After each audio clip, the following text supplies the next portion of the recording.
Heavenly മെലോഡീസിൻ്റെ പുതിയ എപ്പിസോഡിലേക്ക് എല്ലാവർക്കും സ്നേഹത്തോടെ സ്വാഗതം. ഇന്നൊരു അനുഗ്രഹം നിറഞ്ഞ ദിവസമാണ്. നമ്മോടൊപ്പമുള്ളത്, ഈ ഒരു സ്വർഗീയ സംഗീത യാത്രയിൽ നമ്മോടൊപ്പമുള്ളത് ഈശോയുടെ സ്വന്തം പാട്ടുകാരി സിസ്റ്റർ തെരേസ് തുമ്പശ്ശേരി ST. ഈ സിസ്റ്ററിൻ്റെ പ്രത്യേകത ഒന്ന് രണ്ടും പറയാൻ ആഗ്രഹിക്കുകയാണ്. ഓർഗൺ വായിച്ച് ലൈവായിട്ട് പാട്ട് പാടും. മലയാളം പാട്ട് മാത്രമല്ല, ഹിന്ദി പാട്ടുകളേറെ പാടിയിട്ടുണ്ട്, തമിഴ് പാട്ടുകളേറെ പാടിയിട്ടുണ്ട്. നല്ല ഒരു ഗായികയാണ്. നമുക്കെല്ലാവർക്കും സ്വാഗതം ചെയ്യാം. ഏറ്റവും സ്നേഹത്തോടെ സിസ്റ്ററിനെ സ്വാഗതം ചെയ്യുകയാണ്. സ്വാഗതം സിസ്റ്റർ. താങ്ക് യു അച്ഛാ. സുഖമാണോ? സുഖമായിട്ടിരിക്കണം അച്ഛാ. ഒരുപാട് ഭാഷയിലൊക്കെ പാടുക എന്ന് പറയുന്നത് നിസ്സാര കാര്യമല്ല.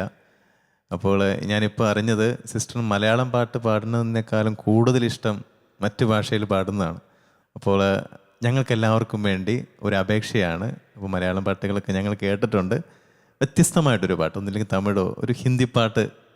ഒരു ഹിന്ദി പാട്ട് പാടാം. ഓക്കെ, ഹിന്ദി പാട്ട് പാടി അത് കേട്ട് ഞങ്ങൾ ആസ്വദിക്കട്ടെ. അപ്പോൾ അത് പാടി നമുക്ക് എപ്പിസോഡ് ആരംഭിക്കാം. ഓക്കെ അച്ഛാ.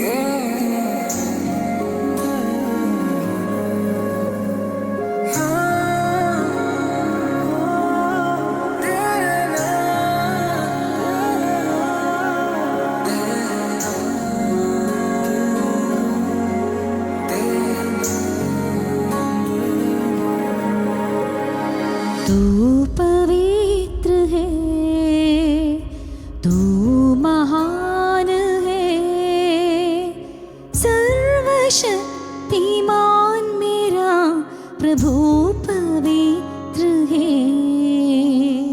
तू पवित्र है, तू महान है, सर्वशक्तिमान मेरा प्रभु पवित्र है।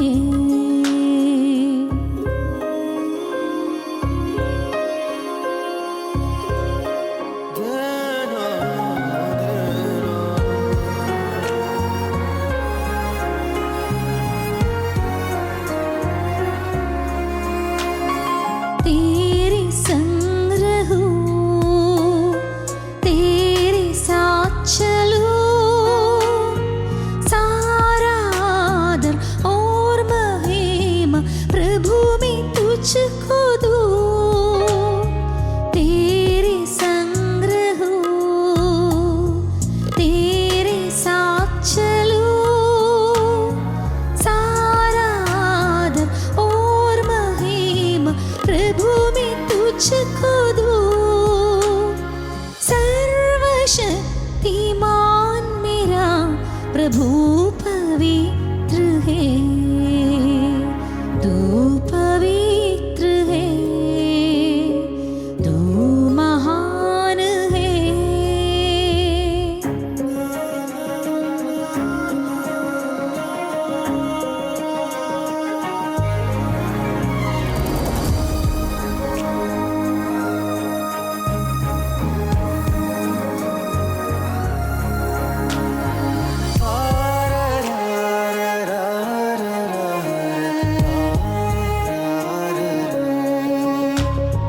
राजाओं का राजा है,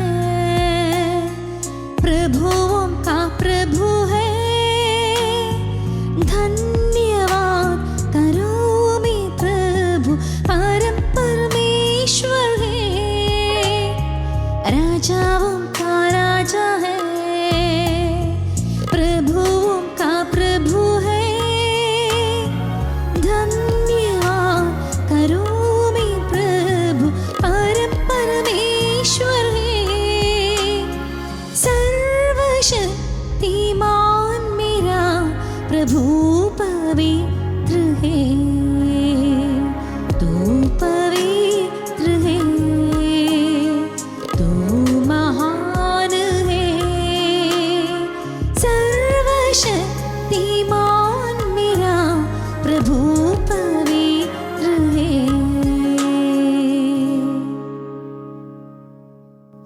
സൂപ്പറായിട്ട് പാടി, താങ്ക് യു. നല്ല ഫീലിങ്. പിന്നെ ഞാൻ ശ്രദ്ധിച്ചു എന്ത് കൂളായിട്ടാണ് സിസ്റ്റർ പാടുന്നത്.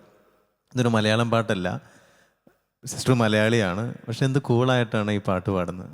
അപ്പോൾ ഈ എപ്പിസോഡിൽ കൂടുതൽ കേൾക്കാൻ ആഗ്രഹിക്കുന്നത് ദൈവവിളിയാണ്, സിസ്റ്ററിൻ്റെ ദൈവവിളി.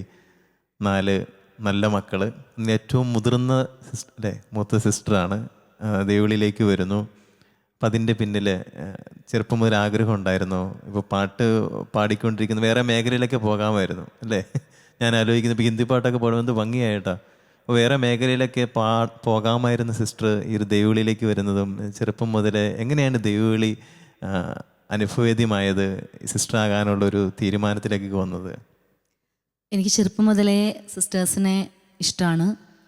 പിന്നെ വീട്ടിലൊരു പാരമ്പര്യം എന്ന് പറഞ്ഞാൽ പപ്പ പള്ളിയുമായിട്ട് ഒത്തിരി ബന്ധമുള്ള, ഞങ്ങളുടെ ഫാമിലി പള്ളിയും അച്ഛന്മാർ സിസ്റ്റേഴ്സായിട്ട് ഒത്തിരി ബന്ധമുള്ള ഒരു ഫാമിലിയാണ്.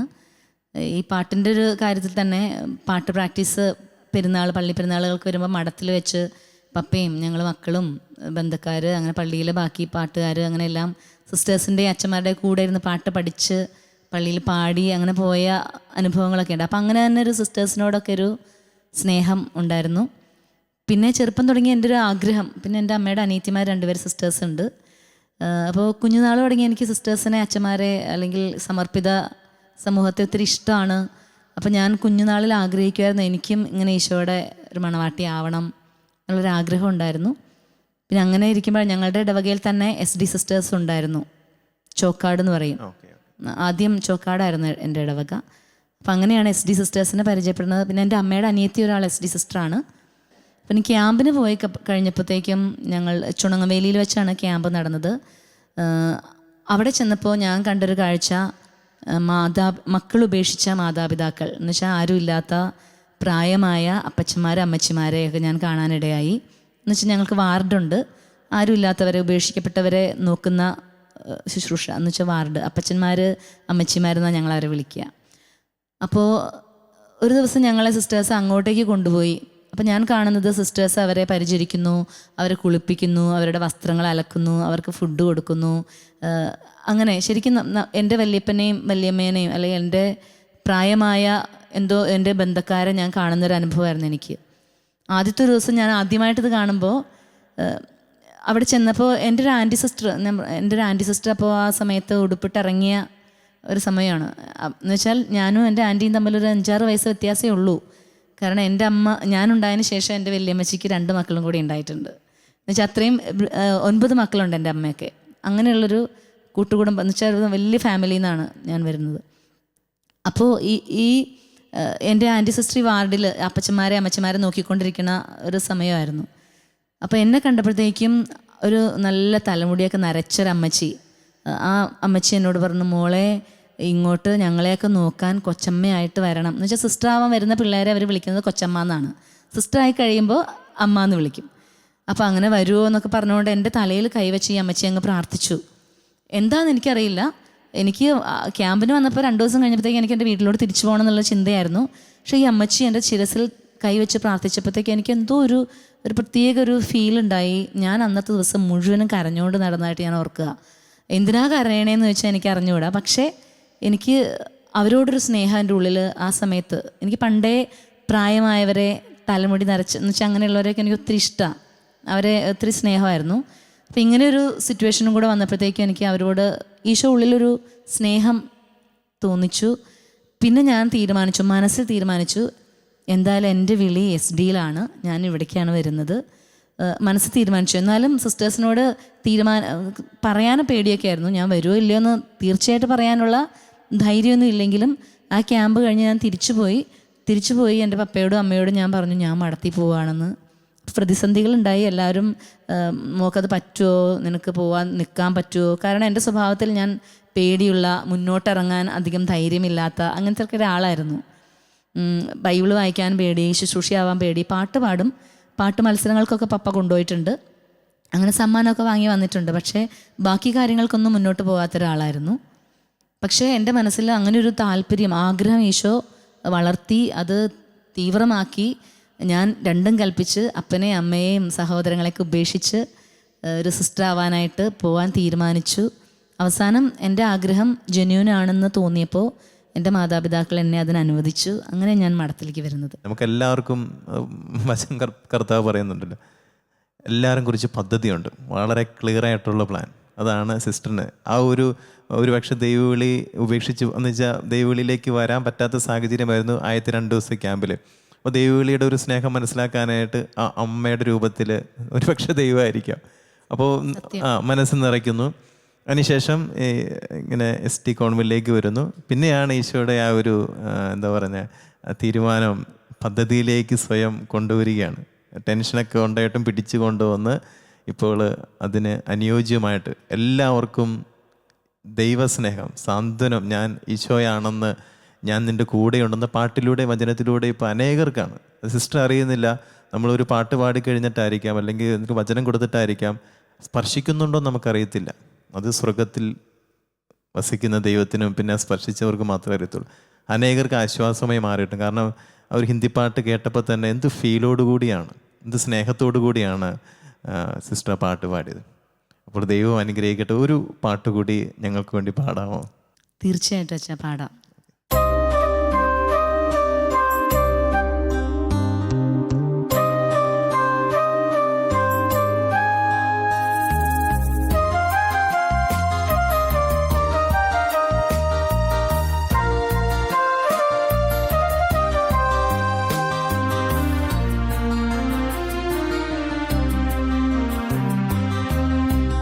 ദൈവനാമം ചൊല്ലുവാൻ, ദൈവസ്തുതി പാടുവാൻ, ദൈവം നൽകും ദാനങ്ങൾ ഓർത്തോർത്തു നന്ദി ചൊല്ലാൻ ഈ ജന്മം തികയുമോ, ഈ ജന്മം തികയുമോ? ദൈവനാമം ചൊല്ലുവാൻ, ദൈവസ്തുതി പാടുവാൻ, ദൈവം നൽകും ദാനങ്ങൾ ഓർത്തോർത്തു നന്ദി ചൊല്ലാൻ ഈ ജന്മം തികയുമോ, ഈ ജന്മം തികയുമോ?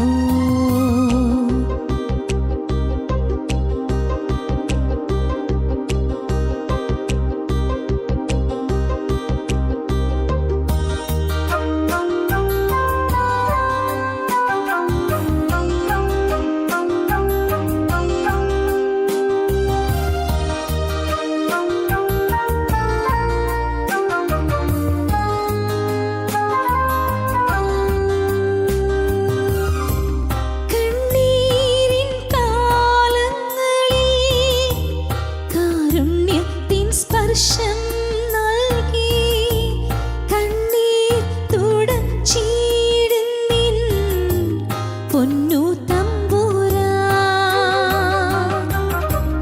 കണ്ണീരിൻ കാലങ്ങളിൽ കാരുണ്യത്തിൻ സ്പർശം നൽകി, കണ്ണീർ തുടച്ചിടുന്നിൻ പൊന്നു തമ്പുരാൻ.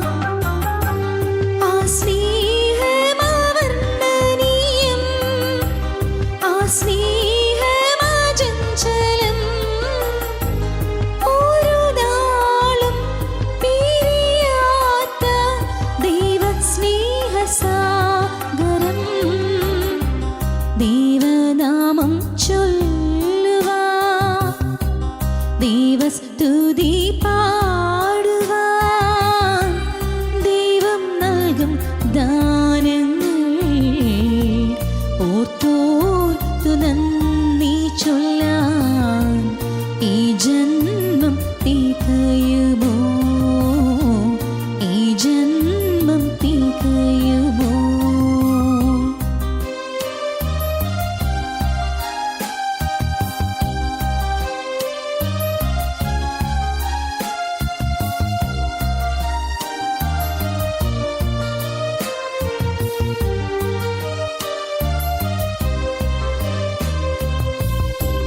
സ്വന്ത ബന്ധമോർക്കുന്നില്ല, സ്വത്തു സുഖമോർക്കുന്നില്ല,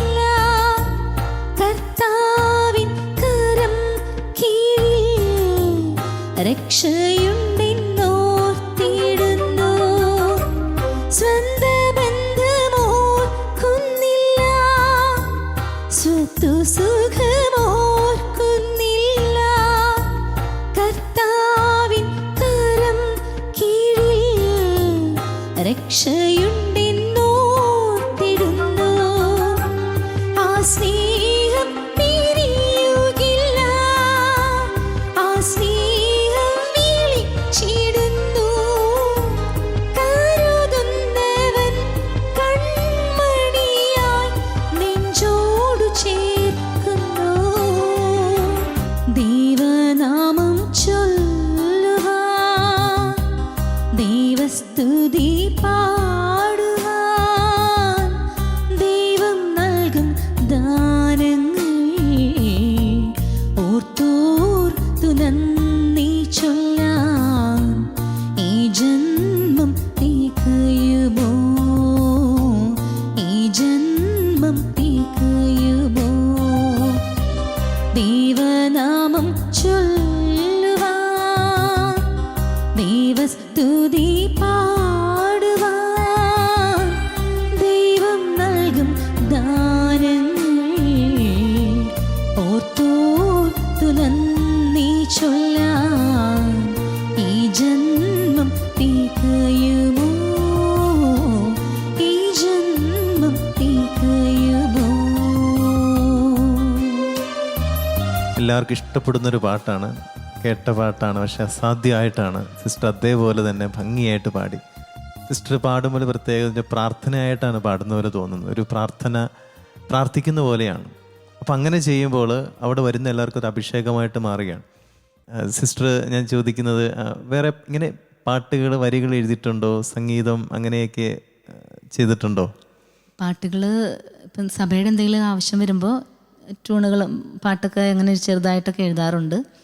പിന്നെ ഇപ്പം ഞാനൊരു കുറച്ച് പാട്ടുകളൊക്കെ ഇങ്ങനെ എഴുതി മനസ്സിൽ വരുന്ന ട്യൂണ് ചില പെട്ടെന്ന് പാട്ട് എഴുതണമെന്ന് ആഗ്രഹിച്ചിരിക്കുമ്പോൾ ചിലപ്പോൾ ഒന്നും വരാറില്ല. പക്ഷേ ചിലപ്പോൾ ചില സമയത്ത് യാത്ര ചെയ്യുമ്പോഴായിരിക്കാം, അല്ലെങ്കിൽ ചിലപ്പോൾ പ്രാർത്ഥിക്കുന്ന സമയത്ത് ചില വരികൾ പെട്ടെന്ന് വരും, അതിന് ട്യൂണും അങ്ങനെ വരാറുണ്ട്. അങ്ങനെ കുറച്ച് പാട്ടുകളൊക്കെ ഞാൻ ചെയ്ത് റെഡിയാക്കി വെച്ചിട്ടുണ്ട്. കുറച്ച് പാട്ടുകൾ, അതിലൊരു പാട്ട് ഫുള്ളായിട്ടിരിക്കുന്നുണ്ട്. ഒരു പാട്ട് ഫുള്ളായിട്ടുണ്ട്. അതൊരു അനുഗ്രഹമാണ് സിസ്റ്റർ. കാരണം ഞാനും കുറച്ചൊക്കെ ഇങ്ങനെ പാടുമെങ്കിലും ഒരു വരികളങ്ങനെ ഇരുന്നാൽ പോലും കിട്ടാറില്ല. അപ്പോൾ സിസ്റ്ററിന് ഇങ്ങനെ അതാ ചോദിച്ചത്, അങ്ങനെ ഒരു അനുഗ്രഹം സിസ്റ്ററിനുണ്ടോയെന്ന്. യാത്രയിൽ പോകുമ്പോഴൊക്കെ കിട്ടുക എന്ന് പറഞ്ഞു കഴിഞ്ഞാൽ അതൊരു ദൈവാനുഗ്രഹമാണ്. അപ്പോൾ ഒരു പാട്ട് പൂർത്തീകരിച്ചിട്ടുണ്ട്, സംഗീതവും വരികളും എഴുതി. വരികളും സംഗീതവും പെട്ടെന്ന് അത് വരുമ്പോൾ ചിലപ്പോൾ ഒരുമിച്ച് വരും. ഓക്കെ ഓക്കെ, ഒന്ന് പാടാം, ഒരു 4 വരി. ഓക്കെ അച്ഛാ, പാടാം. സർവശക്തനായവനേ, സത്യദൈവമേ, ലോകത്തിൻ്റെ പാലകനേ, യേശുനാഥനേ, ഇരുളിൽ വെളിച്ചമായി, കരളിൽ പ്രശാന്തിയായി നിറയണേ ഞങ്ങളിൽ യേശുനായക. ആരാധന ആരാധന ആരാധിപ്പാൻ യോഗ്യനേ, ആരാധന ആരാധന സ്തുതികൾക്ക് യോഗ്യനേ, സ്തുതിയും മഹത്വവും സ്വീകരിപ്പാൻ യോഗ്യനേ, സത്യദേവ സോനുവേ ആരാധന. സൂപ്പർ, അടിപൊളി, നല്ല വരികൾ, നല്ല സംഗീതം, നന്നായിട്ട് പാടുകയും ചെയ്തു. അപ്പോൾ ഇത് റിലീസാകട്ടെ, പെട്ടെന്ന് ഇത് പുറത്തിറങ്ങട്ടെ, എല്ലാവർക്കും ഒരു ആശ്വാസമായിട്ടുള്ളൊരു ഗാനമായിട്ട്, ഗംഭീര ഗാനമായിട്ട് മാറട്ടെ. ആമേൻ. അതാണ് ഞങ്ങളുടെ പ്രാർത്ഥന. സിസ്റ്ററിൻ്റെ ഈ ഒരു വളർച്ചയിൽ സിസ്റ്ററുടെ സഭ തീർച്ചയായും അതിലൊരു സ്വാധീനം ഉണ്ടായിരിക്കണം, അല്ലെങ്കിൽ നമുക്ക് എങ്ങും എത്താൻ പറ്റില്ല. നമുക്ക് ആഗ്രഹമുണ്ടെങ്കിലും സഭ അതിനെ സഹായിച്ചില്ലെങ്കിൽ നമ്മളെന്നും എത്തിച്ചേരില്ല. ദൈവത്തിൻ്റെ പ്ലാൻ പോലും ചിലപ്പോൾ മാറിപ്പോകും. അപ്പോൾ സഭ എന്തോരം നമ്മളെ സിസ്റ്ററിനെ സപ്പോർട്ട് ചെയ്തിട്ടുണ്ട്. സിസ്റ്ററിൻ്റെ കോൺഗ്രിഗേഷനൊക്കെ ഒരു വളർച്ചയുടെ പാതയിൽ സിസ്റ്ററിനോട് ചേർന്ന് അവർ നൽകിയ ഒരു കരുതലും സ്നേഹമൊക്കെ അതൊന്ന് വിവരിക്കാമോ? എൻ്റെ സഭ എന്നെ ഒത്തിരി വളർത്തിയിട്ടുണ്ട്. എന്ന് വെച്ചാൽ ഇപ്പം പാട്ടിൻ്റെ കാര്യത്തിലാണേലും എല്ലാ മേഖലയിലും ഇപ്പോൾ ഒരു സന്യാസ സമൂഹത്തിൽ ഒരു സമർപ്പിത ജീവിതത്തിൻ്റെ ഇതായിട്ടുള്ള എല്ലാ മേഖലയിലും എൻ്റെ സഭയുടെ ഒത്തിരി സപ്പോർട്ട്, ഒത്തിരി ഔദാര്യം എനിക്ക് അനുഭവപ്പെട്ടിട്ടുണ്ട്. പ്രത്യേകമായിട്ട് ഞാൻ വയ്യാതെ കിടന്ന കുറേ നാളുകളുണ്ട്. എന്നുവെച്ചാൽ കുറേ രോഗപീഠകളിലൂടെ കടന്നുപോയ സമയത്തൊക്കെ സഭയിലെ സഹോദരിമാർ, അധികാരികൾ എൻ്റെ കൂടെ നിന്ന് എനിക്ക് വേണ്ടി പ്രാർത്ഥിച്ച് എനിക്ക് വേണ്ട ശുശ്രൂഷയും എന്താ പറയുക പരിചരണവും തന്ന് എൻ്റെ ജീവൻ രക്ഷിച്ച ഒരു അനുഭവം തന്നെയാണ് എനിക്കുള്ളത്. പിന്നെ ഈ സംഗീതത്തിൻ്റെ മേഖലയിലേക്ക് വരുമ്പോൾ പാട്ടിൻ്റെ മേഖലയിലാണെങ്കിലും അല്ലെ ഓർഗണിൻ വായിച്ച് ശുശ്രൂഷ ചെയ്യുന്ന മേഖലയിലൊക്കെ എന്നെ വളർത്തിയത് എൻ്റെ സഭയാണ്. എനിക്കിങ്ങനത്തെ അവസരങ്ങൾ വരുമ്പോൾ എന്നെ പ്രോത്സാഹിപ്പിച്ച് എന്നെ അനുവദിക്കുകയും എന്നെ പറഞ്ഞയക്കുകയും അതിനു വേണ്ടിയിട്ടുള്ള എല്ലാ കാര്യങ്ങളും അതിന് സന്തോഷത്തോടെ എന്നെ ശുശ്രൂഷയ്ക്ക് വേണ്ടിയിട്ട് അനുവദിച്ചത് അധികാരികൾ. ശരിക്കും പറഞ്ഞു കഴിഞ്ഞാൽ ഞങ്ങൾക്ക് സന്യാസമൂഹത്തിൽ അംഗങ്ങളൊക്കെ കുറവാണ്. ആ കോൺവെൻറ്റിൽ തന്നെ ആക്കിയത് പോലും ശുശ്രൂഷ തടസ്സം വരാതെ പറ്റുന്ന സമയത്തൊക്കെ ശുശ്രൂഷ ചെയ്യാൻ പൊക്കോട്ടെ എന്ന് പറഞ്ഞിട്ടാണ്. ഇപ്പം തൻ്റെ പ്രൊവിൻഷ്യലമ്മ മദർ റേസിയാണ് സിസ്റ്റർ ആവാനായിട്ട് എന്നെ ഒരുക്കിയത്. നോവിഷ്യേറ്റിൽ വെച്ച് 2 വർഷം ഞങ്ങളുടെ മിസ്ട്രസ് ആയിരുന്നു. ആ അമ്മയാണ് ഇപ്പോൾ ഞങ്ങളുടെ പ്രൊവിൻഷ്യലമ്മ. അപ്പോൾ ശരിക്കും നമ്മളെ കഴിവുകൾ അറിഞ്ഞ് വളർത്തുന്ന ഒരു സമൂഹത്തിലാണ് ഞാനായിരിക്കുന്നത്. അതിലെനിക്ക് ഒത്തിരി സന്തോഷമാണ്. ആളില്ലാ പ്രശ്നങ്ങൾ ഉണ്ടായിട്ട് പോലും ശുശ്രൂഷയ്ക്ക് വേണ്ടിയിട്ട് എന്നെ മാറ്റി നിർത്തി. അതല്ലെങ്കിൽ ഇപ്പോൾ ശുശ്രൂഷകൾ വരുമ്പോൾ പിന്നെ അതുപോലെ ഒരു കാര്യം, നമ്മൾ നന്നായിട്ട് പാടി എല്ലാവരും പ്രോത്സാഹിപ്പിക്കും, നന്നായിരുന്നു, നല്ലതാണ്, ഇനിയും വളരണം. അങ്ങനെ ഞാൻ ഓർക്കുന്ന എൻ്റെ അധികാരികളെല്ലാവരും തന്നെ, എൻ്റെ പ്രൊവിൻഷ്യൽസ് ആയിട്ടുള്ളവരൊക്കെ ഓർഗൺ വായിക്കാൻ വിഷമമുള്ള സമയത്തൊക്കെ തെരേസ അത് പഠിക്കണം, പഠിച്ച് രണ്ടും ചെയ്യണം, അതുപോലെ വചനം പഠിക്കണം. അന്ന് ഞാൻ ജൂനിയർ ആയിരിക്കുമ്പോഴത്തെ എൻ്റെ പ്രൊവിൻഷ്യലമ്മ പറയുന്നത്, തെരേസ വചനവും പഠിക്കണം, അതിൻ്റെ കൂടെ പാട്ടും ശുശ്രൂഷയും ചെയ്യണം. അങ്ങനെ ശരിക്കും എന്നെ പ്രോത്സാഹിപ്പിക്കുന്ന ഒരു അനുഭവമാണ്. എന്നെ വളർത്തിയ ഒരു സമൂഹത്തിൽ, വളർത്തിക്കൊണ്ടിരിക്കുന്ന ഒരു സമൂഹത്തിലാണ് ഞാൻ ആയിരിക്കുന്നത്. അതിലെനിക്ക് ഒത്തിരി സന്തോഷമുണ്ട്, ഒത്തിരി നന്ദിയുണ്ട്, സഭയോട് ഒത്തിരി സ്നേഹമുണ്ട്. അതുകൊണ്ട് ദൈവത്തിൻ്റെ പദ്ധതി അത് അനുയോജ്യമാകുന്ന ഒരു സഭയിൽ തന്നെ സിസ്റ്ററിന് വരാൻ പറ്റി, സിസ്റ്ററിന് വളരാൻ പറ്റി. അത് ഞങ്ങൾക്കൊക്കെ ഒരു ഭാഗ്യമാണ്. അത് കോൺഗ്രിഗേഷൻ്റെ ഭാഗ്യം മാത്രമല്ല, ഈശോയുടെ മക്കളായ ഞങ്ങൾക്ക് എല്ലാവർക്കും ഒരു ഭാഗ്യമാണ് സിസ്റ്ററിൻ്റെ പാട്ട് കേൾക്കുവാനും അത് പ്രാർത്ഥനയോട് പാടുമ്പോൾ ഞങ്ങൾക്കൊരു പ്രാർത്ഥനയായിട്ട് മാറുവാനൊക്കെ സാധിച്ചു. ഒത്തിരി നന്ദി പ്രിയപ്പെട്ട സിസ്റ്ററിനെ കൂടുതൽ അറിയുവാനായിട്ട്. ഇനി ഒരുപാട് കേൾക്കാൻ ആഗ്രഹമുണ്ട്, ഒരുപാട് പാട്ടുകൾ കേൾക്കുവാനും അനുഭവം കേൾക്കാനൊക്കെ ആഗ്രഹമുണ്ട്. പക്ഷെ നമുക്ക് സമയവും തീർന്നത്, അതുകൊണ്ട് നമുക്ക് വീണ്ടും കാണാം. അപ്പോൾ ഞങ്ങളുടെ പ്രാർത്ഥന എപ്പോഴും സിസ്റ്ററിൻ്റെ കൂടെ ഉണ്ടായിരിക്കും. അച്ചാച്ചൻ മാതാവിൻ്റെ ഒരു പാട്ട്, ജപമാലയെക്കുറിച്ച് പറയുന്ന ഒരു നല്ല പാട്ട് അച്ഛൻ പാടിയിട്ടുണ്ടല്ലോ. ആ പാട്ടൊന്ന് ഞങ്ങൾക്ക് വേണ്ടി പാടാവോ?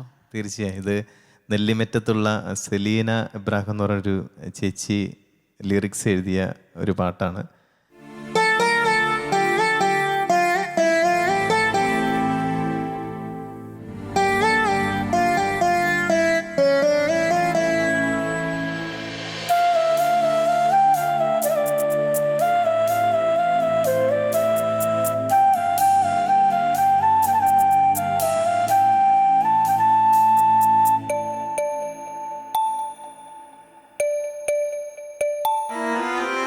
അമ്മ മാതാവേ കുഞ്ഞുനാളിലെ അമ്മ ചൊല്ലും കഥ നീയല്ലയോ.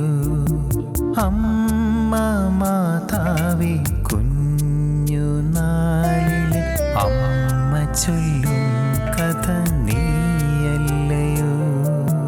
കുർബാന കൂടും കുഞ്ഞുമക്കൾക്കായി വൈദികരേകും സമ്മാനം നീ. കുർബാന കൂടും കുഞ്ഞുമക്കൾക്കായി വൈദികരേകും സമ്മാനം നീ. വിലമതിയാത്തൊരു ജപമാല നീ.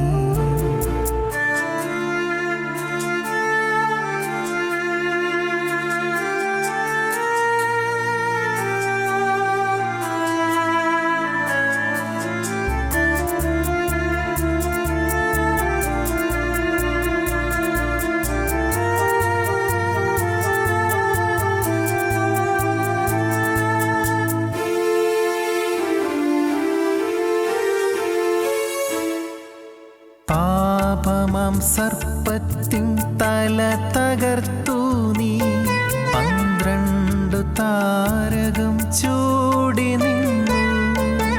പാപമാം സർപ്പത്തിൻ തല തകർത്തു നീ 12 താരകം ചൂടി നിന്നു. അരുമയാം നിൻ സുതനുണ്ണീശോയെ പോൽ അതിയായി നീ എന്നെ സ്നേഹിക്കുന്നു. അരുമയാം നിൻ സുതനുണ്ണീശോയെ പോൽ അതിയായി നീ എന്നെ സ്നേഹിക്കുന്നു. അരുമയോടെന്നെ നീ കാത്തിടുന്നു.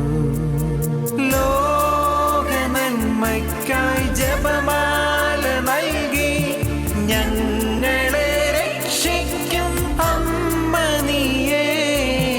ആർദ്രമാ സ്നേഹത്തിൻ നന്മ നീയേ.